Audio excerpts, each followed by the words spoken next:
Zap Crypto, c'est tous les jours, toute l'actu crypto au même endroit. Bienvenue chez vous les zappeurs et zappeuses. Alors les news, lesquelles sont-elles? Le marché crypto dans la peur extrême, c'est aller chercher les 10 sur le Fear et Greed Index. On n'avait pas eu ce niveau-là depuis le début de l'année, hein, ça faisait 8 mois, donc c'est normal, les investisseurs sont stressés. On a pas mal d'analystes ici qui sont partagés. Certains pensent qu'on va tomber tous eux par terre, comme l'analyste crypto Ali Martinez qui nous dit on va chuter aux 83 500. C'est quoi les 83 500, les 84 000? Est-ce que c'est un niveau comme ça sorti de nulle part? Non, c'est un niveau extrêmement important. On l'a vu hier soir dans la vidéo d'analyse. Va voir la vidéo de hier soir. J'ai fait vraiment un résumé de tous les indicateurs les plus pertinents, les indicateurs qui sont pour moi les plus importants de la frontière entre bull run et bear market.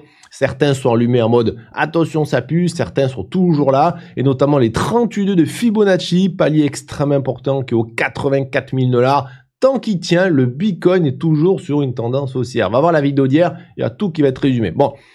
Au niveau des infos, le 13 novembre, il y avait eu environ 900 millions de dollars qui sont sortis des ETF. C'est la statistique à retenir puisque finalement ChatGPT n'avait pas tort là-dessus. Il nous annonçait qu'à partir de 3 journées consécutives de 500 millions de sorties, c'est arrivé il y a une quinzaine de jours. Je crois que je vous en avais fait part sur la chaîne, j'en suis quasiment sûr même. Eh bien, ça risquait d'annoncer quelque chose d'un peu plus désagréable, ce qui s'est passé ensuite. Et donc, pour l'instant, voilà, c'est désormais les choses à surveiller finalement, contrairement aux simples indicateurs du passé qu'on avait tendance à mettre en avant.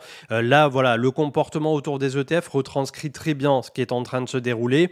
Et comme le mettait en avant Martoon, on a quasi 30 000 bitcoins qui sont vendus à perte. Et donc, tous les jours, on a beaucoup de BTC qui se dirigent à la fois vers du Coinbase Prime, à la fois vers les différents échangeurs institutionnels qui permettent malheureusement de se séparer de BTC à perte. On a également Kyungju qui met en avant le prix à court terme réalisé, les UTXO qui serait autour de 94 000. Je vous invite également à considérer cette zone comme l'ouverture de 2025 autour de 93 à 95, j'ai plus le chiffre exact en tête, mais voilà, vous avez une zone en effet qui risque de tenir un petit temps si on ne passe pas immédiatement au travers. Peut-être le fameux rebond de début de semaine, peut-être la possibilité de sortir une dernière fois pour 2025 autour de 100 000 pour BTC si vous vous sentez mal quant à l'action de prix malheureusement qui est en train de se mettre en place, et après qui sait ce qui pourra advenir justement en 2026. J'ai peut-être un timing à vous annoncer justement par rapport à tout ça, mais j'y viens dans un instant. Et d'ailleurs, je voulais vous partager cette info-là, hein, les amis, parce que bon, elle date de quelques jours, mais elle est tellement vraie. C'est que avec, vous voyez, donc c'est avec un Bitcoin à 96 000. Donc là, on est à 94 000, donc c'est encore plus compliqué. Pratiquement 99%, je m'en mêle les pinceaux avec mes 99 et mes 99, hein, m'en vouillez pas, mais donc à 96 000, pratiquement 99% des investisseurs qui ont acheté du Bitcoin dans les 155 jours, donc il y a une demi-année, sont actuellement en perte. Et ça clairement, c'est vraiment pas le genre de signal qu'il fallait avoir, notamment avec la fameuse clôture weekly dont je vous parle sans cesse, hein, qu'il faudrait qu'on la reprenne, mais ça semble compliqué. À l'heure actuelle, on voit que la plupart des investisseurs récents dans le Bitcoin sont effectivement en perte, et ça semble, on n'a pas de signe de changement de tendance au niveau du marché à l'heure actuelle, ce qui semble effectivement être compliqué pour la suite. Bienvenue les tontons du gaming, bienvenue à vous les amis, ça fait plaisir de vous voir. Le BTC c'est une valeur sûre, par contre les ALT qui sont en bear market, la plupart seront aux oubliettes au prochain cycle. C'est pour ça que je dis, et qu'on disait juste avant, que si on a effectivement le retour du bear market à l'heure actuelle, au niveau des alts, ça va être catastrophique. C'est déjà, vous allez me dire, c'est déjà catastrophique au niveau des alts, mais c'est se dire que ça pourrait être encore bien pire. Parce qu'il faut imaginer qu'effectivement, si vous êtes quelqu'un qui est complètement bearish et qui imagine effectivement qu'on peut retourner comme ça à 30 000 ou 40 000 $ sur le Bitcoin, je n'ose imaginer la tronche des alts avec un Bitcoin à 30 ou 40 000. Hein. Peu importe, encore une fois, l'alt, hein, on s'en fout de laquelle c'est. Faut imaginer, ce serait catastrophique. Donc, ça va être compliqué. Ça va être très, très compliqué. Cependant, on dit souvent que les moments de peur sur les marchés présentent les meilleures opportunités. D'ailleurs, à Harvard, l'université de Harvard en a profité pour augmenter son exposition au Bitcoin. L'université a révélé qu'elle détient désormais 442 milliards de dollars d'ETF Bitcoin IBIT de BlackRock. En fait, depuis juin, Harvard a investi plus de 318 millions de dollars. triplant son exposition sur les 3 derniers mois. Alors aujourd'hui, Bitcoin représente la ligne la plus importante pour Harvard au milieu d'autres investissements plus traditionnels. C'était une petite news comme ça, en passant, qui à mon sens a son importance. Certains ont peur et d'autres en profitent pour se placer. Maintenant, parlons du Bitcoin. Parce qu'à première vue, il y a certains signaux qui peuvent rappeler une pyramide de Ponzi. Après, c'est pas étonnant que pendant les 16 ans d'existence du Bitcoin, beaucoup de gens aient pensé que c'était une arnaque. Alors pourquoi? Alors déjà, il y a les fans du Bitcoin qui ont souvent l'air hyper sûrs d'eux et parlent parfois comme s'ils garantissaient des gains énormes en peu de temps. Un bon exemple, c'est Michael Saylor, l'un des plus gros défenseurs du Bitcoin maximaliste, qui balance des phrases du genre « Le Bitcoin va monter pour toujours, tous vos modèles sont détruits, le Bitcoin va jusqu'à la lune, vendez vos reins pour du Bitcoin, vous avez compris ». Et évidemment, quand on entend ça, on peut comprendre pourquoi il y a certains qui lèvent un sourcil. Ensuite, il y a le mystère autour du créateur du Bitcoin, Satoshi Nakamoto. Personne ne sait qui c'est et il a disparu après avoir lancé le projet. Certains parlent d'une personne, d'autres d'un groupe de personnes. On ne sait pas. Et pour beaucoup, c'est red flag. La plupart des arnaques ont un cerveau caché au sommet, alors un fondateur invisible, ça peut sembler louche. Et puis aujourd'hui, ceux qui ont acheté du Bitcoin très tôt sont devenus extrêmement riches. Et certains passent maintenant leur vie à convaincre le reste du monde d'en acheter. Et les sceptiques pensent que c'est juste une stratégie pour attirer de nouveaux entrants et faire monter leur propre portefeuille. Alors la réalité est un peu différente. Les premiers arrivés ont gagné, oui, ok, mais comme dans n'importe quelle innovation, Internet, Amazon, Nvidia, même l'or pendant la ruée vers l'or. Et surtout, contrairement à un Ponzi, le Bitcoin ne dépend pas de nouveaux investisseurs pour payer les anciens. Il n'y a aucun chef caché, aucun flux d'argent recyclé, c'est juste un protocole. Le prix bouge uniquement en fonction de l'offre et la demande, pas d'une pyramide où l'argent circule du bas vers le haut. Alors oui, il y a certains Bitcoin maximalistes qui font des prédictions complètement folles. Mais la structure du Bitcoin n'a rien à voir avec celle d'un Ponzi classique. Regardez, prenons une pause et posons-nous une question très simple. Si une nouvelle forme de monnaie était en train de remplacer le système financier mondial, à quoi il ressemblerait? C'est en se posant cette question qu'on peut voir le Bitcoin sous un autre angle et comprendre pourquoi certains y voient une vraie révolution. Regardez, quand on pense à la monnaie, on pense directement au dollar, à l'euro, à la livre sterling, la monnaie fiat. On l'utilise tous les jours, il est facile à transporter, facile à diviser, pratique pour payer ce qu'on veut. Le Bitcoin a exactement les mêmes qualités, mais il pousse tout ça encore plus loin. Il est plus portable qu'un billet parce qu'il peut voyager à travers le monde en quelques minutes. Il est plus divisible jusqu'à des fractions minuscules. Il est durable, il ne peut pas être détruit comme un billet ou comme du métal. Il est résistant à la censure, personne ne peut bloquer une transaction. Il est rare, la quantité totale est limitée à 21 millions. Quoi qu'il arrive. Et même si certains passionnés du Bitcoin peuvent paraître un peu trop enthousiastes, leur conviction repose sur une idée simple. Pour eux, le Bitcoin n'est pas une arnaque, ça n'est pas un Ponzi, c'est juste la meilleure forme de monnaie que l'humanité ait créée jusqu'à maintenant.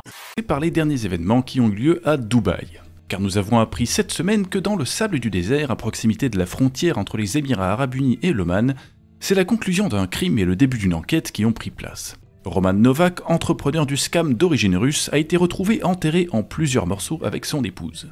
Et si vous ne savez pas de qui il s'agit, c'est normal. Son CV se résume à avoir arnaqué les gens à travers une plateforme d'échange crypto appelée Transcript, se faire condamner pour fraude par les autorités russes en 2020, partir à Dubaï et de nouveau arnaquer les gens en cofondant un projet de portefeuille Web3 bidon baptisé Fintopio qui devait permettre aux gens de payer en crypto de différents moyens, comme par exemple par Telegram. Et malheureusement pour lui, cette deuxième arnaque qui a eu beaucoup de succès était l'arnaque de trop.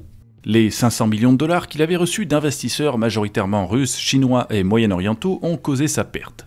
Car plutôt que de vraiment développer une application, Novak s'est servi de cet argent pour vivre une vie de pacha en s'exhibant sur les réseaux sociaux. Voitures de luxe, voyages à travers le monde, tout était affiché sur internet pendant que ceux qui l'avaient dupé comprenaient un par un qu'ils avaient déjà tout perdu.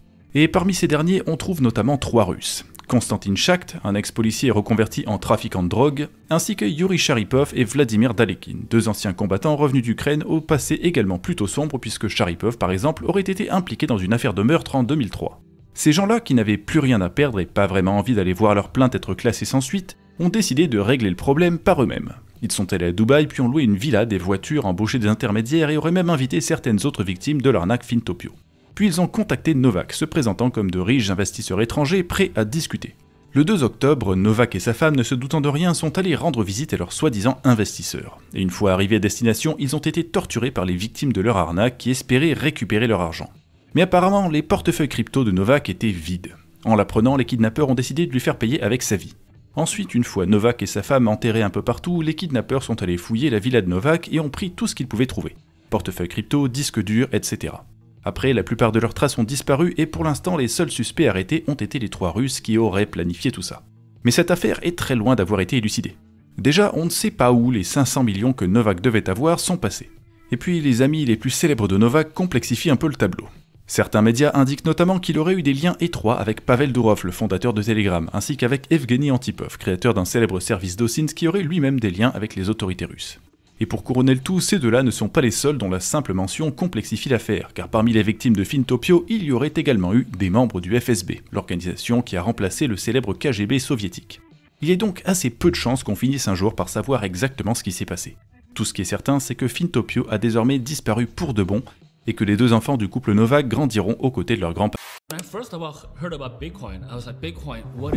Il entre, sans garde du corps, un hoodie noir, le regard fixe. Pas un mot, pas un geste de trop. En quelques heures, il sera face à un juge fédéral américain et pourtant, il sourit. L'homme que les régulateurs rêvent de faire tomber, l'homme qui a bâti en moins de 8 ans un empire capable de défier les banques centrales. Binance. Cet homme, c'est CZ, Changpeng Zhao, l'enfant d'un exil devenu le maître d'un monde décentralisé. Ce que vous allez entendre, ce n'est pas une success story, c'est une bombe à retardement, une ascension fulgurante et la chute d'un homme que personne n'a vraiment réussi à faire tomber. Mais avant Binance, avant les milliards, avant la prison, avant le pardon, il y a un garçon. Un enfant né dans une Chine qui se referme. Et ce jeune garçon rêve déjà d'un monde ouvert, obstiné, réservé, curieux de tout ce qui touche à la logique. Il observe plus qu'il ne parle. Il passe d'ailleurs ses journées à démonter, comprendre, reconstruire, une soif quasi maladive de contrôle et de compréhension. Et nous allons voir que son rêve de monde ouvert, des années plus tard, deviendra une réalité. Puis, une menace pour les plus grandes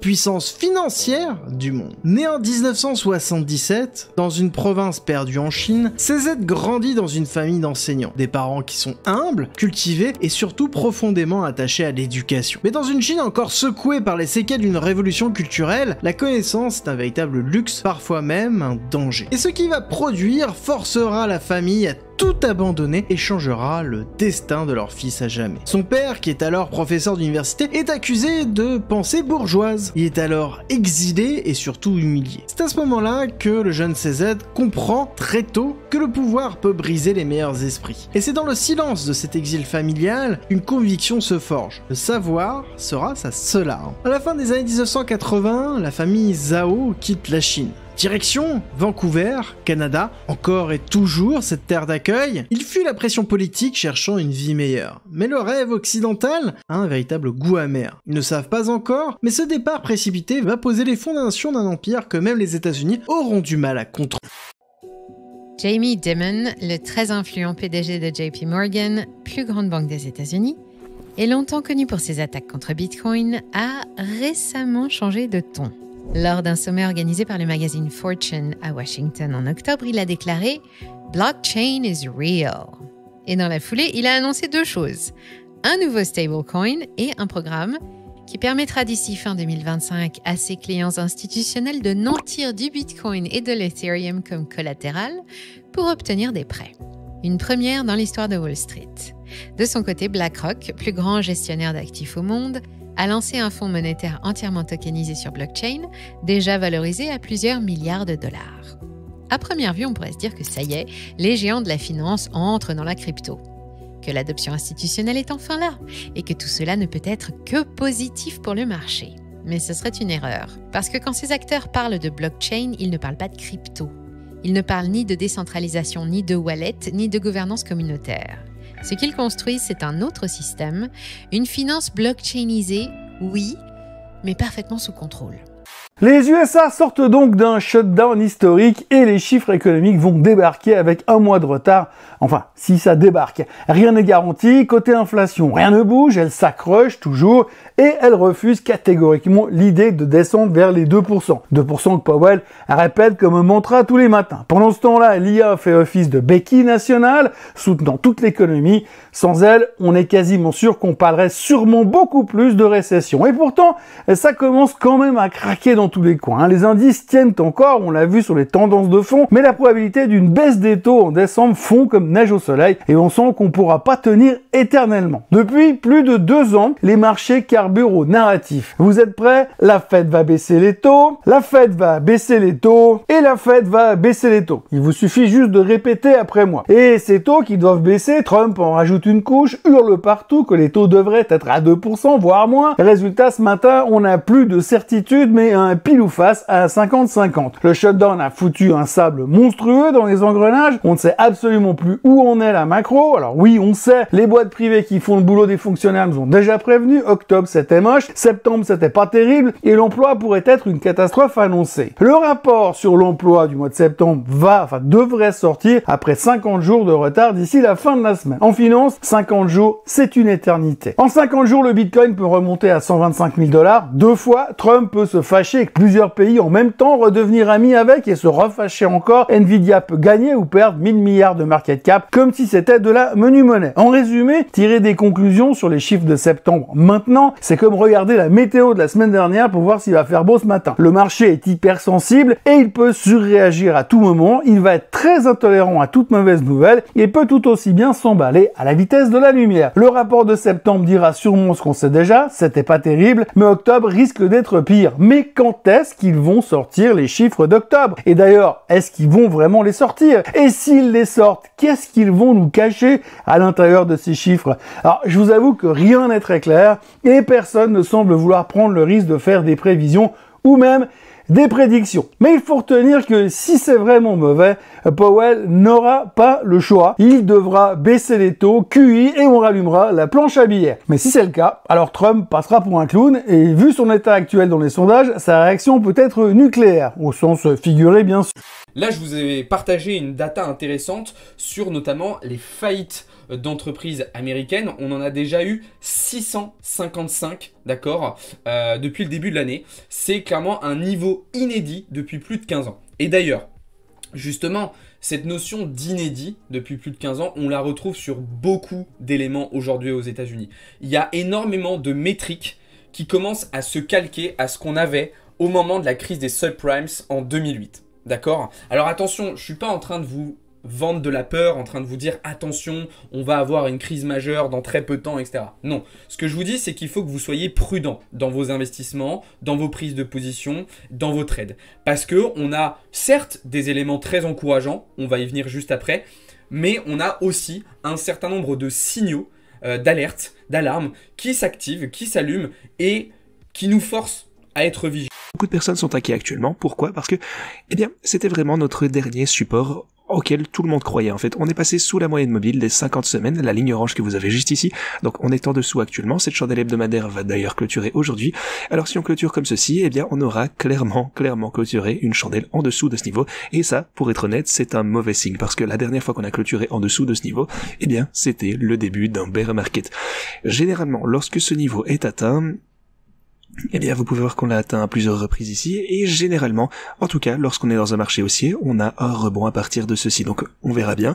Mais comme vous le savez, eh bien, je vous ai dit il y a quelques jours déjà que les manipulateurs, les plus gros investisseurs, les whales, vont essayer de nous faire chuter en dessous de ce point, clôturer en dessous de ceci pour faire peur aux gens, et ensuite, ils pourraient encore faire remonter les prix une fois qu'ils ont pu ramasser les bags de tout le monde, parce que ils savent que beaucoup de personnes vont surveiller cette moyenne mobile, surtout si on clôture en dessous, donc c'est un point important à garder en tête.